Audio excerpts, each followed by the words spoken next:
വചനത്തിൻ അഭിഷേകം മഹിമയിൽ വാണിടും യേശു കർത്താവിന്റെ സാന്നിധ്യം.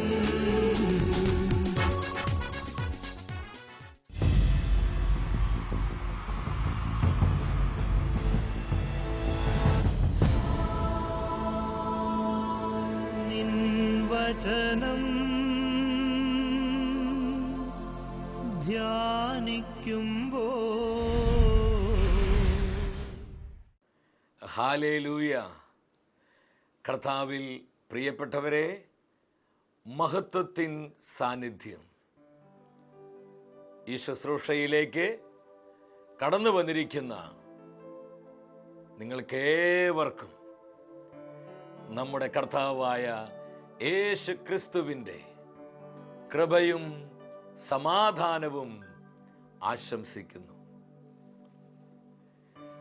90-ാം സങ്കീർത്തനം 8-ാം തിരുവാക്യം, ഞങ്ങളുടെ രഹസ്യ പാപങ്ങൾ അങ്ങയുടെ മുഖത്തിന്റെ പ്രകാശത്തിൽ വെളിപ്പെടുന്നു. സങ്കീർത്തകൻ തന്റെ ഹൃദയ വിചാരങ്ങൾ നമ്മുടെ മുൻപിൽ വെളിവാക്കുകയാണ്. കർത്താവേ, ഞങ്ങളുടെ രഹസ്യ പാപങ്ങൾ അങ്ങയുടെ മുഖത്തിന്റെ പ്രകാശത്തിൽ വെളിപ്പെടുന്നു. കർത്താവിന്റെ മുഖപ്രകാശത്തിൽ ജീവിക്കുവാൻ വിളിക്കപ്പെട്ടവരാണ് ദൈവമക്കളായ നമ്മൾ. നമ്മൾ ജീവിക്കേണ്ടത് ഈ ലോകം കണ്ടുകൊണ്ടല്ല, നമ്മുടെ വിശ്വാസത്തിന്റെ നാഥനായ കർത്താവിന്റെ തിരുമുഖത്ത് കണ്ണുറപ്പിച്ച് നമ്മൾ കൃപയിൽ മുന്നേറുമ്പോൾ നമുക്ക് ആവശ്യമായ സകല നന്മകളും കർത്താവ് പ്രദാനം ചെയ്യും. ആയിരിക്കുന്നിടത്ത് നിങ്ങളെല്ലാവരും ഒരു നിമിഷം എഴുന്നേറ്റ് നിൽക്കുന്നു. എല്ലാവരും എഴുന്നേറ്റ് നിൽക്കുന്നു. വലതുകരം സ്വർഗത്തിലേക്ക് ഉയർത്തിപ്പിടിക്കാം.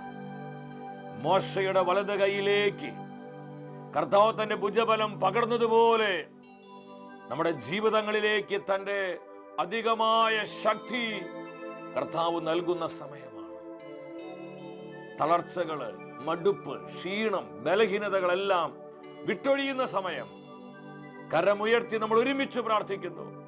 ദൈവത്തിന്റെ പരിശുദ്ധാത്മാവേ, ദൈവത്തിന്റെ പരിശുദ്ധാത്മാവേ, അനുഗ്രഹത്തിന്റെ അഭിഷേകമായി, അനുഗ്രഹത്തിന്റെ അഭിഷേകമായി, കൃപയുടെ നദിയായി, കൃപയുടെ നദിയായി, വചനത്തിന്റെ അഭിഷേകമായി, വചനത്തിന്റെ അഭിഷേകമായി, ശക്തിയുടെ ആത്മാവായി, ശക്തിയുടെ ആത്മാവായി പതിനായിരങ്ങളിലേക്ക് നിറഞ്ഞൊഴുകണമേ, പതിനായിരങ്ങളിലേക്ക് നിറഞ്ഞൊഴുകണമേ. Hallelujah, hallelujah, hallelujah. ഹല്ലേലൂയ.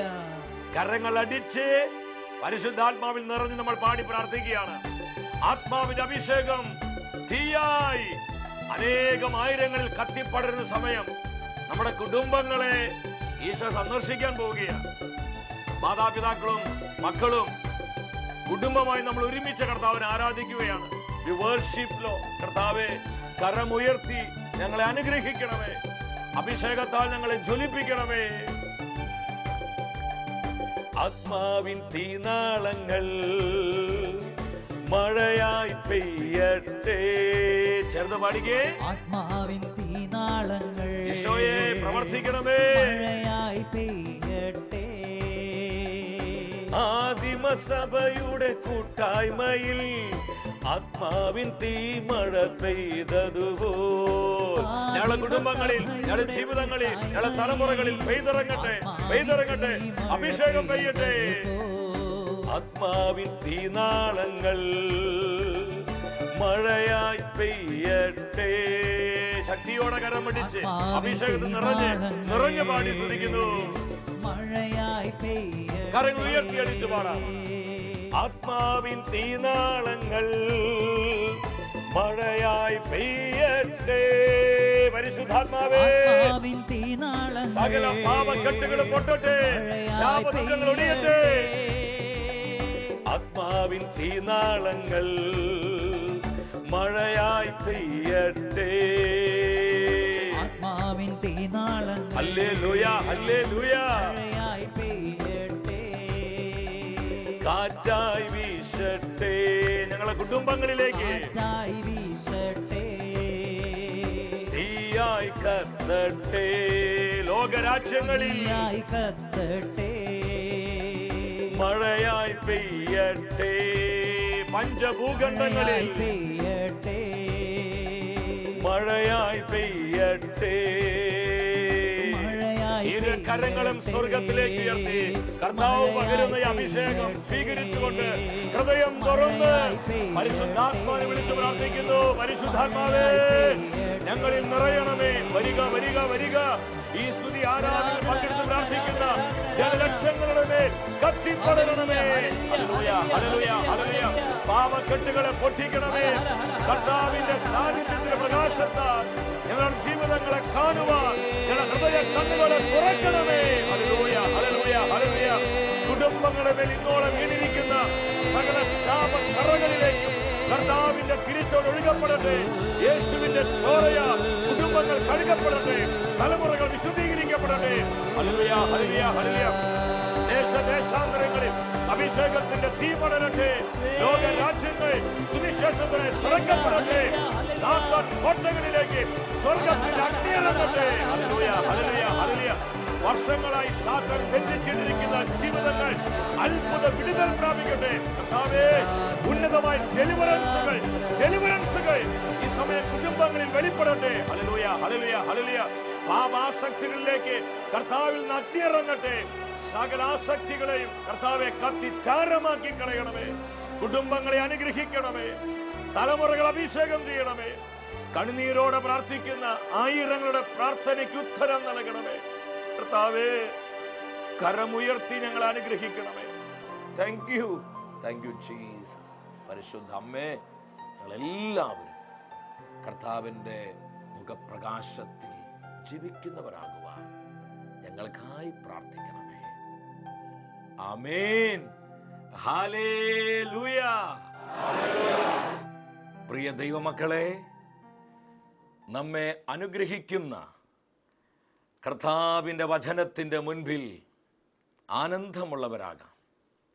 ഇന്നത്തെ വചന ശുശ്രൂഷയിലൂടെ പരിശുദ്ധാത്മാവ് നമ്മെ പഠിപ്പിക്കുന്നത് കായേന്റെ മാർഗം ഉപേക്ഷിക്കുക. കായേന്റെ മാർഗം ഉപേക്ഷിക്കുക. യൂദാസിന് എഴുതിയ ലേഖനം 1-ാം അധ്യായം 11-ാം തിരുവചനം. അവർക്ക് ദുരിതം. എന്തുകൊണ്ടെന്നാൽ അവർ കായേന്റെ മാർഗത്തിലൂടെ നടക്കുകയും ലാഭേച്ഛ കൊണ്ട് ബാലാമിന്റെ തെറ്റിൽ ചെന്ന് വീഴുകയും കോറായുടെ പ്രക്ഷോഭത്തിൽ നശിക്കുകയും ചെയ്യുന്നു. ഈ വചനത്തിലൂടെ കർത്താവിന്റെ ആത്മാവ് എന്താണ് സഭാ മക്കളോട് പറയുന്നത്? അപ്പോസ്തലനായ യൂദാസിനെ ഒരു വലിയ ആത്മീയ വെളിപാട് പരിശുദ്ധാത്മ നൽകുകയാണ്. കാലം അതിന് അന്ത്യത്തിലേക്ക് ചെല്ലുമ്പോൾ ആത്മീയ സമൂഹങ്ങളിൽ വന്നു ഭവിക്കുന്ന ആത്മീയ തകർച്ചയെക്കുറിച്ച് സ്ലീഹയ്ക്ക് കർത്താവ് കാണിച്ചു കൊടുക്കുക. അവർക്ക് ദുരിതം. എന്തെന്നാൽ അവർ കായേന്റെ മാർഗത്തിൽ നടക്കുന്നവരാകുന്നു. ഞാൻ ഈ വചനം വായിച്ച് ധ്യാനിച്ചപ്പോൾ ചില മർമ്മങ്ങൾ എൻ്റെ ഹൃദയത്തിൽ ദൈവത്തിൻ്റെ ആത്മാവ് പ്രകാശിപ്പിച്ചു. എന്താണ് കായേന്റെ മാർഗം? കായേന്റെ മാർഗത്തിൽ നടന്നാൽ അവർക്ക് ദുരിതമെന്ന് ദൈവത്തിന് തിരുവെഴുത്ത് പഠിപ്പിക്കുമ്പോൾ കായേന്റെ മാർഗം എന്താണെന്ന് ഈ കാലഘട്ടത്തിലെ ദൈവജനം തിരിച്ചറിയണം. അപ്പോസ്തലനായ പൗലോസ് തിമോഥെയോസിന് 2-ാമത്തെ ലേഖനം 3-ാം അധ്യായം 1-ാം വചനത്തിൽ സഭയോട് പറയുന്നുണ്ട്, അവസാന നാളുകളിൽ ക്ലേശപൂർണമായ സമയങ്ങൾ വരും. ആ കാലഘട്ടത്തിലുള്ള മനുഷ്യരുടെ പ്രത്യേകതയെക്കുറിച്ച് തുടർ വചനങ്ങളിൽ പരിശുദ്ധാത്മ വെളിപ്പെടുത്തുകയാണ്. അതിന് 5-ാമത്തെ തിരുവചനം, അവർ ഭക്തിയുടെ ബാഹ്യരൂപം അണിഞ്ഞ് അതിൻ്റെ ആന്തരിക ചൈതന്യത്തെ നിഷേധിക്കും. കായേന്റെ മാർഗം എന്താണ്? ഭക്തിയുടെ ബാഹ്യരൂപം കണ്ടാൽ നല്ല ആത്മീയരായി എന്ന് തോന്നും. പ്രാർത്ഥനാ മനുഷ്യര്, വിശുദ്ധിയുള്ള ജീവിതങ്ങള്, നല്ല ഭക്തന്മാരാണെന്ന് തോന്നുമാറ് ഭക്തിയുടെ ബാഹ്യരൂപം അണിഞ്ഞ് അതിൻ്റെ യഥാർത്ഥ ആന്തരിക ചൈതന്യത്തെ നിഷേധിക്കുന്ന മാർഗമാണ് കായേന്റെ മാർഗം. ഇന്ന് ആത്മീയ മണ്ഡലങ്ങളിൽ കായേന്റെ ഈ ആത്മീയത ധാരാളം പടർന്നു പിടിച്ചിട്ടുണ്ട്. ദൈവത്തിൻ്റെ വചനം ഇതിനോടുള്ള ബന്ധത്തിൽ എന്താണ് നമ്മെ പഠിപ്പിക്കുന്നത്? കായേൻ ഒരു നിരീശ്വരവാദിയൊന്നും ആയിരുന്നില്ല. നമ്മൾ തെറ്റിദ്ധരിക്കരുത്. കായേൻ വിശ്വാസിയായിരുന്നു. സംശയമുണ്ടോ? ഉൽപ്പത്തിയുടെ പുസ്തകത്തിലോട്ട് വരിക, 4-ാം അധ്യായം 3-ാമത്തെ വചനം. കായേൻ തൻ്റെ വിളവിലെ ഒരു ഭാഗമെടുത്ത് അവൻ കർത്താവിനെ ബലിയർപ്പിച്ചു. കായേൻ പിശാചിന് ബലിയർപ്പിച്ചു എന്നല്ല തിരുവെഴുത്ത് പറയുന്നത്. കായേൻ തൻ്റെ വിളവിലെ ഒരു ഭാഗമെടുത്ത് കർത്താവിനെ ബലിയർപ്പിച്ചു. അപ്പൊ കായേൻ വിശ്വാസിയായിരുന്നു. ആചാരങ്ങളും അനുഷ്ഠാനങ്ങളൊക്കെ അനുസരിച്ച് മുന്നോട്ട് പോകുന്നവൻ. എന്നാൽ കായേന്റെ ഒരു അടിസ്ഥാന പ്രശ്നം അവന് കർത്താവുമായി ബന്ധമില്ലായിരുന്നു. വെറും ആചാരങ്ങളും അനുഷ്ഠാനങ്ങളും ഭക്തി പ്രകടനങ്ങളുടെ കാട്ടിക്കൂട്ടലുകളുമായി കായേൻ ഒരു വിശ്വാസ ജീവിതം നയിക്കുകയാണ്. എന്നാൽ ആബേലിന്റെ ജീവിതത്തിലോട്ട് വരിക, 4-ാമത്തെ വചനം. ആബേൽ തൻ്റെ ആട്ടിൻകൂട്ടത്തിൽ നിന്ന് ആട്ടിൻകുട്ടികളെ തെരഞ്ഞെടുത്ത് അതിലേറ്റവും കൊഴുപ്പുള്ള ഭാഗം കർത്താവിനെ ബലിയർപ്പിച്ചു. ദൈവാത്മാവ് സാക്ഷ്യപ്പെടുത്തുന്നു, ആബേലിലും അവൻ്റെ കാഴ്ചകളിലും കർത്താവ് പ്രസാദിച്ചു. എന്നാൽ കായേനിലും അവൻ്റെ കാഴ്ചകളിലും കർത്താവ് പ്രസാദിച്ചില്ല. ആ വചനം നമ്മളൊക്കെ ശ്രദ്ധിക്കണം. എന്തുകൊണ്ടാണ് പ്രിയപ്പെട്ടവരെ കായേന്റെ ബലി ദൈവം സ്വീകരിക്കാഞ്ഞത്? ഞാൻ കുഞ്ഞുനാളിലൊക്കെ ധരിച്ചു വെച്ചിരുന്നത് കായേൻ അവൻ്റെ ആ കൃഷിയിടത്തിൽ നിന്ന് ചീഞ്ഞ പഴങ്ങളും ചീഞ്ഞ മറ്റു ഭക്ഷ്യവസ്തുക്കളൊക്കെയാണ് അവൻ കർത്താവിനെ കാഴ്ച അർപ്പിച്ചത്. അതുകൊണ്ടാണ് കർത്താവ് അത് പ്രസാദിക്കാഞ്ഞതാണ്. എന്നാൽ വചനം അങ്ങനെ പറയുന്നില്ല.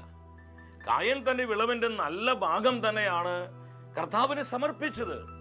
എന്നാൽ അവൻ്റെ ബലി കർത്താവ് സ്വീകരിക്കാത്തതിൻ്റെ കാരണം പരിശുദ്ധാത്മ വ്യക്തമായ വചനത്തിൽ പഠിപ്പിക്കുന്നുണ്ട്. കായേനിൽ ദൈവം പ്രസാദിച്ചില്ല. കായേന്റെ ജീവിതം കർത്താവിന് പ്രസാദകരമായ ജീവിതമായിരുന്നില്ല. കായേന്റെ വിശ്വാസം കർത്താവിന്റെ ഹൃദയത്തെ ആനന്ദിപ്പിച്ചില്ല. കർത്താവിനെ വേദനിപ്പിച്ചുകൊണ്ട്, കർത്താവിനെ ദുഃഖിപ്പിച്ചുകൊണ്ടാണ് അവൻ ജീവിച്ചത്. അതുകൊണ്ട് അവന്റെ കാഴ്ചകളിൽ, അവന്റെ ബലികളിൽ ദൈവം പ്രസാദിച്ചില്ല. സുഭാഷിത പുസ്തകം, നിയമം വകവെക്കാത്തവന്റെ പ്രാർത്ഥന കർത്താവിന് വെറുപ്പാണ്. എന്തൊരു ഷാർപ്പായി വചനം! നമുക്ക് എത്ര പേർക്ക് ഇത് മനസ്സിലാകുന്നുണ്ട്? കർത്താവിന്റെ വചനത്തെ അനുസരിക്കാത്തവന്റെ, കർത്താവിനെ ധിക്കരിക്കുന്നവന്റെ, കർത്താവിന് പ്രസാദകരമായി ജീവിക്കാത്തവന്റെ പ്രാർത്ഥന, അവന്റെ കാഴ്ചകള്, അവന്റെ ദാനധർമ്മങ്ങള് കർത്താവിന് വെറുപ്പാണെന്ന്. അതുകൊണ്ടാണ് അവന്റെ ബലി കർത്താവ് സ്വീകരിക്കാഞ്ഞത്. ഉൽപ്പത്തിയുടെ പുസ്തകം 4-ാം അധ്യായം 16-ാം വചനത്തിലോട്ട് വരിക. ആബേലിന്റെ ബലി ദൈവം സ്വീകരിച്ചു. കായേന്റെ ബലി സ്വീകരിക്കാതെ വന്നപ്പോൾ അവൻ അത്യധികം കോപാകുലനായി. പിന്നീട് നമുക്ക് കാണാൻ പറ്റും, അസൂയ മൂത്ത് കപടതയുടെ മുഖം മൂടി അണിഞ്ഞ് അവൻ തന്റെ സഹോദരനെ കൊല്ലുകയാണ്. ഭൂമിയിൽ ആദ്യത്തെ കൊലപാതകിയായിരുന്നു കായേൻ. എന്താ അവസാനം ഉണ്ടായത്? കായേൻ കർത്താവിന്റെ സന്നിധി വിട്ടു. അവൻ നോദ് ദേശത്ത് ചെന്ന് അവിടെ വാസമുറപ്പിച്ചു. അവൻ കർത്താവിന്റെ സന്നിധി വിട്ടു. കർത്താവിനെ അവൻ വിട്ടുകളഞ്ഞു. ദൈവമില്ലാത്തൊരു തലമുറ, കർത്താവിനെ വിട്ടുകളഞ്ഞൊരു തലമുറ, കായേന്റെ തലമുറ ദൈവമില്ലാത്തൊരു തലമുറയായിട്ട് മാറി. ദൈവിക ചൈതന്യത്തെ നിഷേധിച്ച ഒരു തലമുറയായിട്ട് മാറുകയാണ്. തീത്തോസിന്റെ ലേഖനത്തിൽ അപ്പോസ്തലനായ പൗലോസ് വളരെ ശക്തമായ ഭാഷയിലാണ് സഭയോട് പറയുന്നത്. അവർ ദൈവത്തെ അറിയുന്നുവെന്ന് ഭാവിക്കുന്നു. ഞങ്ങൾ ദൈവത്തിന് ഏറ്റവും അടുത്ത ആൾക്കാരാണ്. അവിടെ ഭക്തി പ്രകടനങ്ങൾ കാണുമ്പോൾ നമ്മൾ ചിന്തിക്കും, ഓ, ഇത് എന്തുമാത്രം വലിയൊരു വിശുദ്ധനാണിത്. അവർ ദൈവത്തെ അറിയുന്നതായി ഭാവിക്കുന്നു, എന്നാൽ തങ്ങളുടെ പ്രവർത്തികൾ വഴി അവർ ദൈവത്തെ നിഷേധിക്കുന്നു. ഒരു വ്യക്തി കർത്താവിനെ സ്നേഹിക്കുന്നത് നമ്മൾ തിരിച്ചറിയുന്നത് അവൻ്റെ വാക്കുകളിലല്ല, അവൻ്റെ ജീവിതം കൊണ്ടാണ്, അവൻ്റെ പ്രവൃത്തി കൊണ്ടാണ്. ഞാൻ ഈ വാദന നിങ്ങളുമായി പങ്കുവെക്കുമ്പോൾ ഒരു സംഭവം എൻ്റെ മനസ്സിലോട്ട് കടന്നു വരികയാണ്. ഒരിക്കലും ഒരു ബൈബിൾ കൺവെൻഷനായി ഒരു സ്ഥലത്ത് കടന്നു ചെന്നു. കൺവെൻഷന് 3-ാം ദിനം പിന്നിട്ടപ്പോൾ ആ ദേശത്തിലെ പ്രമാണിയായിട്ടുള്ള ഒരു ചേട്ടായി, അദ്ദേഹം എൻ്റെ അടുത്ത് വന്നുകൊണ്ട് പറഞ്ഞു, ബ്രദർ, ഈ പള്ളിയൊക്കെ എങ്ങനെയുണ്ട്? നമ്മൾ കൊള്ളാം, വളരെ മനോഹരമായിരിക്കും, നല്ല പള്ളിയാണ്, കോടികൾ മുടക്കിയിട്ടുള്ള ഒരു വലിയ പള്ളി. അദ്ദേഹം പറഞ്ഞു, ആ പള്ളിയുടെ ആനവാതിൽ കണ്ടു, ലക്ഷങ്ങൾ മുടക്കി ഞാനാണ് ഈ ആനവാതില് പള്ളിക്ക് കൊടുത്തിരിക്കുന്നത്. ഇതിൻ്റെ തൂണ് കണ്ടു, ജനല് കണ്ടു, ഈ ഗ്ലാസ് പെയിന്റിങ് കണ്ടു, അത്ര മനോഹരമായിരിക്കുന്നു. സഹോദര, ഇതൊക്കെ ഞാനാണ് പള്ളിക്ക് നൽകിയത്. നമ്മുടെ കൊള്ളാം ചേട്ടായി, നല്ല കാര്യം. ഇത് പറഞ്ഞുകൊണ്ടിരിക്കുമ്പോൾ പള്ളിയുടെ പ്രധാന ഗേറ്റ് കടന്ന് വേറൊരു സഹോദരൻ പള്ളിമുറ്റത്തേക്ക് നടന്നു വരുന്നുണ്ട്. അദ്ദേഹത്തെ കണ്ട മാത്രയിൽ എന്നോട് ഇതൊക്കെ പറഞ്ഞുകൊണ്ടിരുന്ന ആ ചേട്ടായി പറഞ്ഞു, കണ്ടില്ല അവൻ വരുന്നത്, ബ്രദർ അവനെ നോക്കിക്കേ. അപ്പോഴാണ് ഞാൻ ഇദ്ദേഹം പറഞ്ഞ സ്ഥലത്തേക്ക് നോക്കിയപ്പോൾ ഒരു ചേട്ടായി പള്ളിമുറ്റത്തേക്ക് കയറി വരുന്നുണ്ട്. ഉടനെ അദ്ദേഹം അല്പം കോപാകുലനായി പെട്ടെന്ന് മുഖഭാവമൊക്കെ മാറി. അദ്ദേഹം പറഞ്ഞു, അവൻ പള്ളിയിൽ എൻ്റെ അരികിൽ വന്ന് ഇരുന്നാൽ എനിക്ക് അവൻ്റെ അരികിൽ ഇരിപ്പുറയ്ക്കത്തില്ല. ഞാൻ വളരെ സ്നേഹത്തോടെ ചോദിച്ചു, അല്ല എൻ്റെ പൊന്നു ചേട്ടായിക്ക് മൂലക്കുരുവിൻ്റെ വല്ല പ്രോബ്ലം ഉണ്ടോ? ചിരിക്കാൻ പറഞ്ഞതല്ല, ഉള്ള കാര്യം പറഞ്ഞത്. മൂലക്കുരുവിൻ്റെ വല്ല പ്രോബ്ലം ഉണ്ടോ? അദ്ദേഹം പറഞ്ഞു, മൂലക്കുരുവൊന്നുമില്ല, പക്ഷേ എനിക്ക് അവൻ പള്ളിയിൽ എൻ്റെ അടുത്ത് വന്നിരുന്നാൽ എനിക്ക് അവൻ്റെ അടുത്ത് ഇരിപ്പുറയ്ക്കത്തില്ല. കർത്താവിൻ്റെ അടിസ്ഥാന പ്രമാണമാണ് സ്നേഹിക്കുക. ഞാൻ നിങ്ങളെ സ്നേഹിച്ചതുപോലെ നിങ്ങളും പരസ്പരം സ്നേഹിക്കുക. ഇത് കർത്താവിൻ്റെ അടിസ്ഥാന പ്രബോധന. ഇതിനേക്കാൾ വലിയൊരു കൽപ്പന ഇല്ല പ്രിയപ്പെട്ടവരെ.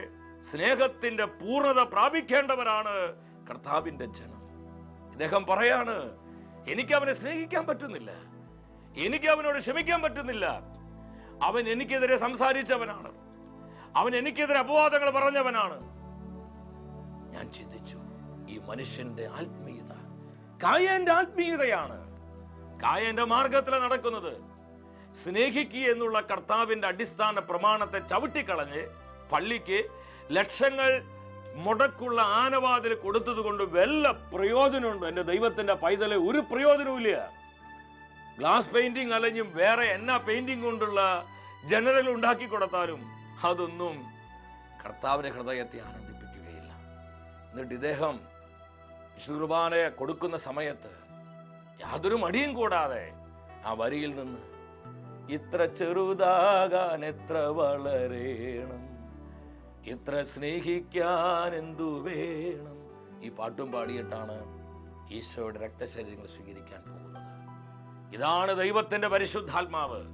ഇന്നത്തെ വചന ശുശ്രൂഷയിലൂടെ വിശ്വാസ സമൂഹത്തോട് പറയുന്നത്, കായേന്റെ മാർഗം ദൈവജനം വിട്ടുപേക്ഷിക്കണം. ഇന്ന് ആത്മീയതയുടെ ഒരു വലിയ തകർച്ചയ്ക്കുള്ള കാരണം ഈ റോങ് സ്പിരിച്വാലിറ്റിയാണ്. ഇതാണ് അപ്പോസ്തലനായ പൗലോസ് സഭയോട് പറഞ്ഞത്. അവർ തങ്ങളുടെ ദൈവത്തെ അറിയുന്നതായി ഭാവിക്കുന്നു, എന്നാൽ അവരുടെ പ്രവൃത്തികൾ വഴി അവർ ദൈവത്തെ നിഷേധിക്കുന്നു. ഇപ്രകാരമുള്ള അനേകം ഭക്തശിരോമണികൾ ഇന്ന് നമ്മുടെ ഇടയിലുണ്ട് പ്രിയപ്പെട്ടവരെ. യഥാർത്ഥ ആത്മീയത എന്ന് പറയുന്നത് കർത്താവിൻ്റെ സ്വഭാവത്തിലുള്ള വളർച്ചയാണ്. ഇതാണ് സ്വർഗം ആഗ്രഹിക്കുന്ന ആത്മീയത. ഇത് തന്നെയാണ് സഭ ആഗ്രഹിക്കുന്നതും. ഒരിക്കലും ഒരു അമ്മച്ചിയുടെ കഥ നമ്മൾ അനേകർ കേട്ടിട്ടുണ്ടില്ലേ? അമ്മച്ചി ഭയങ്കര പ്രാർത്ഥനാക്കാരിയാണ്. എൻ്റെ പ്രിയപ്പെട്ട അമ്മച്ചിമാർ എന്നോട് പിണങ്ങരുത്, എല്ലാവരും പ്രത്യേകം ശ്രദ്ധിക്കണം. 4-5 മണിക്കൂർ ഈ അമ്മച്ചി പ്രാർത്ഥിക്കും. 10 ജപമാല, 25 കരുണക്കൊന്ത, ഏകദേശം 5-6 പ്രാവശ്യം കുരിശിൻ്റെ വഴി, പിന്നെ പലതരത്തിലുള്ള നൊവേനകൾ, ഇങ്ങനെ അനേകം പ്രാർത്ഥനകൾ എന്നും പതിവായി അമ്മച്ചി ചൊല്ലുമായിരുന്നു. ഈ അമ്മച്ചിക്ക് ഒരു കൊച്ചുമോനുണ്ട്, പേരക്കുട്ടിയാ, മോൻ്റെ മോനാ, മിടുക്കനായ കുട്ടി. ഒരു ദിവസം നമ്മുടെ പ്രിയപ്പെട്ട അമ്മച്ചി ക്രൂശിതനായ യേശുവിനെ മുട്ടുകുത്തി പ്രാർത്ഥിക്കുക, കർത്താവേ കരുണയായിരിക്കണമേ, കർത്താവേ പാപിയായ എന്നോട് കരുണയായിരിക്കണമെന്ന് പറഞ്ഞ് അമ്മച്ചി ഇങ്ങനെ പൊട്ടിക്കരഞ്ഞ് പ്രാർത്ഥിക്കുന്ന സമയത്ത് അമ്മച്ചി കാണാതെ ഈ പേരക്കുട്ടി വീടിന്റെ 2ാമത്തെ നിലയിൽ കയറി ഒളിച്ചിരിക്കുകയാണ്. കർത്താവേ കരുണയായിരിക്കണമേ എന്ന് പറഞ്ഞ് അമ്മച്ചി പ്രാർത്ഥിക്കുമ്പോൾ ഈ ചെറുക്കൻ പെട്ടെന്ന് ഇവന്റെ സ്വരം ഒന്ന് മാറ്റിയിട്ട് ഒരു ബാസ് ടോണാക്കി. എന്നിട്ട് ഇവൻ അമ്മച്ചിയെ വിളിച്ചു, മകളെ. ഇത് കേട്ട ഉടൻ അമ്മച്ചി, എന്റെ ഈശോയെ. അമ്മച്ചിക്ക് ഭയങ്കര ഒരു അഭിഷേകം, അമ്മച്ചി ആവേശം കൊള്ളാണ്. എന്റെ കർത്താവേ, ഇന്നെങ്കിലും നീ എന്നോട് സംസാരിച്ചല്ലോ. അമ്മച്ചിക്ക് ഭയങ്കര സന്തോഷം. ഈ ചെറുക്കൻ അടുത്തൊരു ഡയലോഗ് പറഞ്ഞു, മകളെ, എനിക്ക് നിന്നോട് ഒരു പ്രധാന കാര്യം പറയാനുണ്ട്. ഇത് കേട്ട ഉടനെ അമ്മച്ചിക്ക് ഭയങ്കരമായ ആവേശമായി. അമ്മച്ചി പറഞ്ഞു, കർത്താവേ അരുളി ചെയ്താലും ദാസിതാ ശ്രമിക്കുന്നു. ഡയലോഗിന് ഒരു കുറവ് നമുക്കില്ല, ഇഷ്ടം പോലെ സ്റ്റോക്ക് വെച്ചിരിക്കുക. അമ്മച്ചി പറഞ്ഞു, അരുളി ചെയ്യാൻ പറഞ്ഞു. ഈ അമ്മച്ചിയുടെ തനി സ്വഭാവം ഈ കൊച്ചിനറിയാം, കാരണം ഇവൻ അമ്മച്ചിയുടെ കൂടെയാണല്ലോ കഴിയുന്നത്.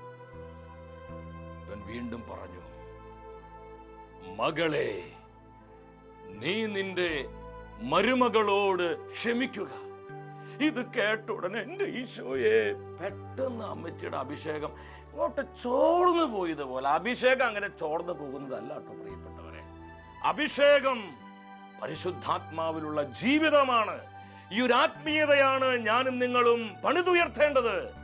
കായൻ ആത്മീയതയോട് വിട പറഞ്ഞ് കർത്താവിന്റെ സ്നേഹത്തിൽ വസിക്കുന്നവരായി നമ്മൾ മാറണം. പെട്ടെന്ന് അമ്മച്ചി ആകെ ദുഃഖിതയായി. കർത്താവേ, നീ ഇങ്ങനെയൊക്കെ പറയൂ. അമ്മച്ചിക്ക് ആകെ ഒരു കൺഫ്യൂഷൻ. ഈ ചെറുക്കൻ അവസാനമായി ഒരു ഡയലോഗ് കൂടി പറഞ്ഞു, മകളെ, ഞാൻ പറഞ്ഞത് ഉടനെ തന്നെ അനുസരിക്കുക.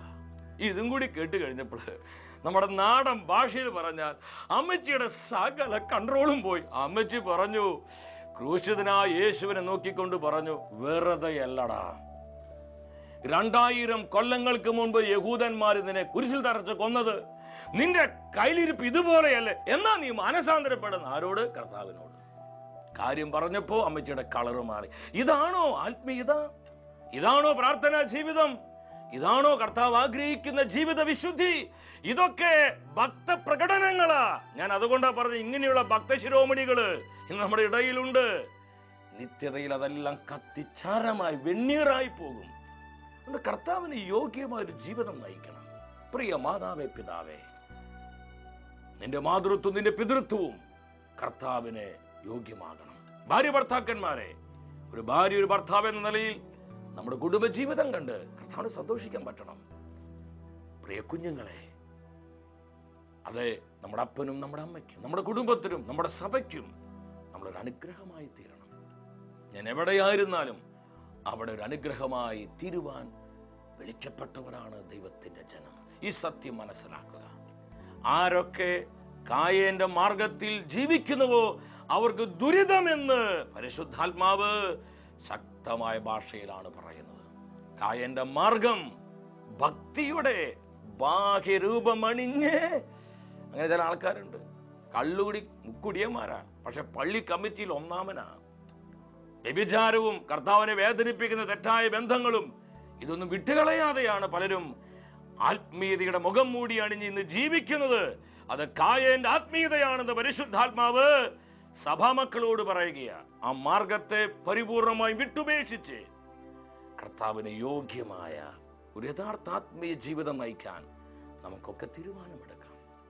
ഒരു സെക്കൻഡ് എല്ലാവരും ഒന്ന് എഴുന്നേറ്റ് നിന്ന് പരസ്പരം കരങ്ങളൊന്ന് കോർത്ത് പിടിച്ച്, എല്ലാവരും പ്ലീസ് കരങ്ങളൊന്ന് കോർത്ത് പിടിച്ച് മുഖത്തോട് മുഖം നോക്കി പുഞ്ചിരിച്ചുകൊണ്ടെന്ന് പറഞ്ഞ്, നീ ഒരു അനുഗ്രഹമാണ്, യു ആർ എ ബ്ലെസ്സിംഗ്.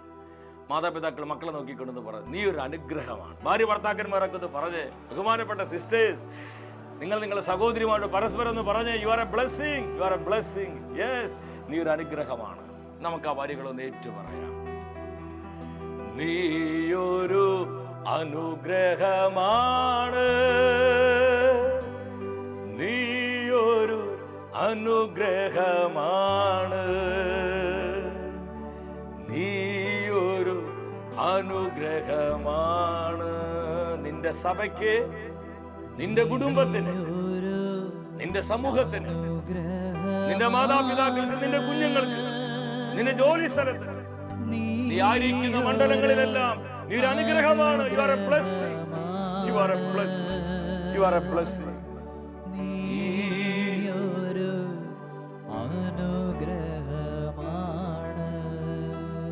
ഈ ബോധ്യം ഹൃദയത്തിലേക്ക് ഏറ്റെടുത്ത് കപടതയുടെ പൊയ്മുഖങ്ങളെല്ലാം വലിച്ചു കളഞ്ഞ് കർത്താവിന് യോഗ്യമായ ജീവിതം നയിച്ച് യഥാർത്ഥ ആത്മീയരായി നമ്മെ ജീവിക്കാം.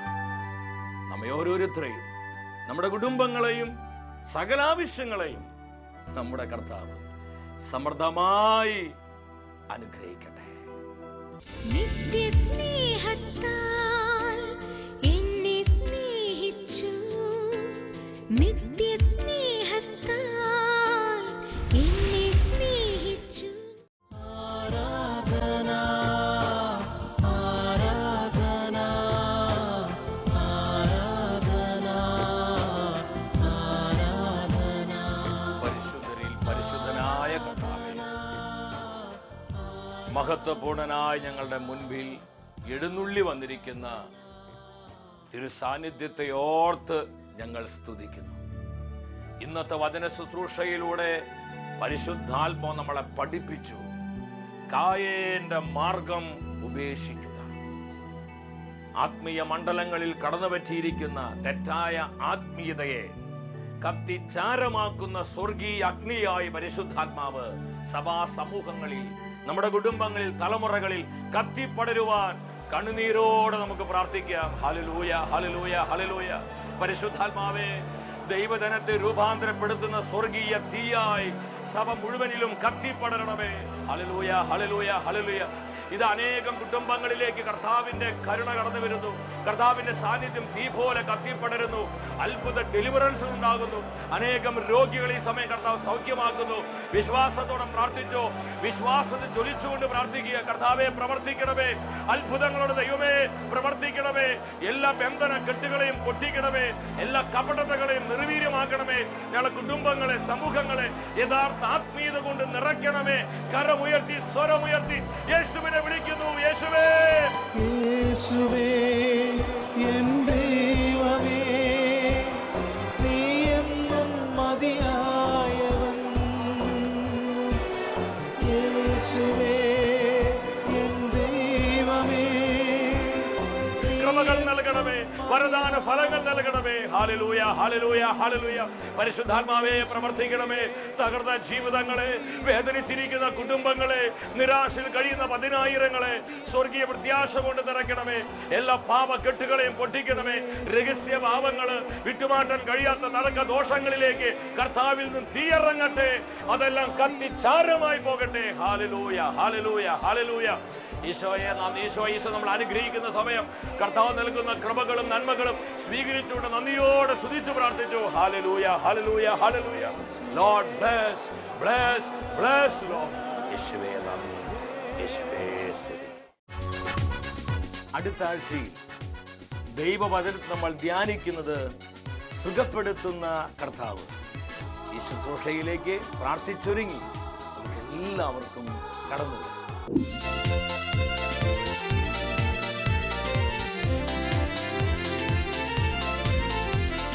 മഹത്വമേ, മഹത്വമേ, മഹത്വത്തിൻ രാജാവേ, മഹത്വത്തിൻ സാന്നിധ്യം. മഹത്വമേ, മഹത്വമേ, മഹത്വത്തിൻ കർത്താവേ, മഹത്വത്തിൻ സാന്നിധ്യം. മഹത്വമേ, മഹത്വമേ, മഹത്വത്തിൻ രാജാവേ.